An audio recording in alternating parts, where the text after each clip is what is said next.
Hello everyone, my name is Aimee and welcome back to our weekly virtual visit here at the Royal Saskatchewan Museum. Today we're going to visit one of my favorite exhibits here at the RSM, the Monarch Migration Exhibit.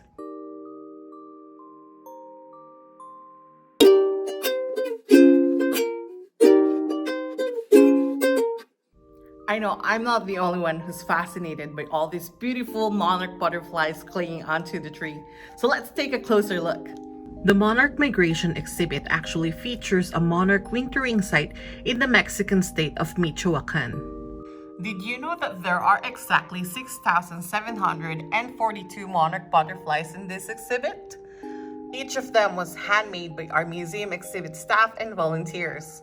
This tedious process took approximately 4,000 hours over an 8-month period to do the monarch tree. The monarch butterfly centered in east of Rocky Mountains flies south to California, and the other butterflies on the west could travel up to 5,000 kilometers to reach their winter homes in central Mexico. Once they reach their destination, either in California or Mexico, they will form large clusters like this, and by large, I mean millions of them. They will roost there for 4 to 5 months, only changing positions when necessary, and occasionally feeding or drinking.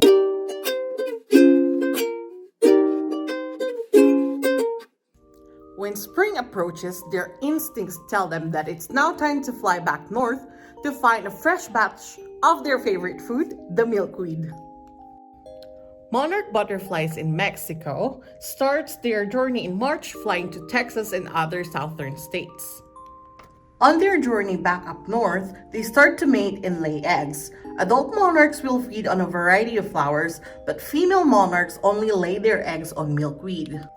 Milkweed plants contain chemicals called cardenolides that are toxic to most insects but not to monarch. In fact, the monarch caterpillar feeds on milkweed, and the insect stores the toxins in its tissues at all stages of life, from egg to adult.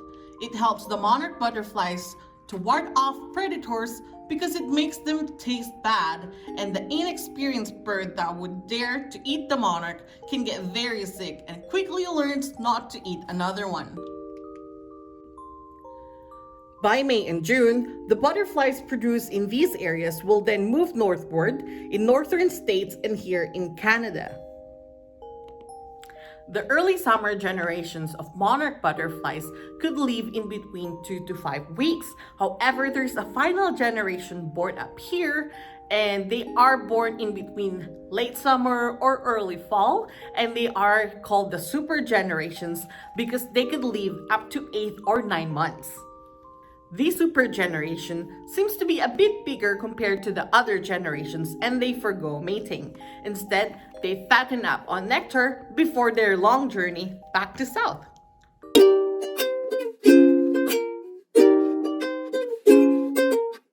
It's been said that the incredible journey of monarchs has been going on for millions of years. Unfortunately, this migration appears to be declining due to loss of milkweed, drought conditions, insecticides and herbicides, and habitat loss. You can take part in protecting the monarch and their migration by planting more milkweed, planting more butterfly nectar plants, and helping track the migration of the monarchs. Outside the museum, we have a native plant garden nurtured by Nature Regina and the RSM since 1994. As you may see, the plants are just starting to grow, but we have over 50 native Saskatchewan plants, including dwarf milkweed and showy milkweed. We are also part of the designated monarch way stations, who provide milkweeds, nectar plants, and shelter for monarchs throughout their annual cycle of reproduction and migration. Every year, we also participate in Mission Monarch and count milkweeds in our garden and check if there are any monarch eggs. Back in July of 2012, we did have some monarch butterfly eggs here in our native garden, and the museum staff helped out in making sure that they develop into adults. Last year, we didn't see any eggs, but we did have a visitor here in July. I'm hoping to see more monarch butterfly visitors this coming summer. Thank you for joining me in our virtual visit. Stay safe, and we hope to see you here again. Bye!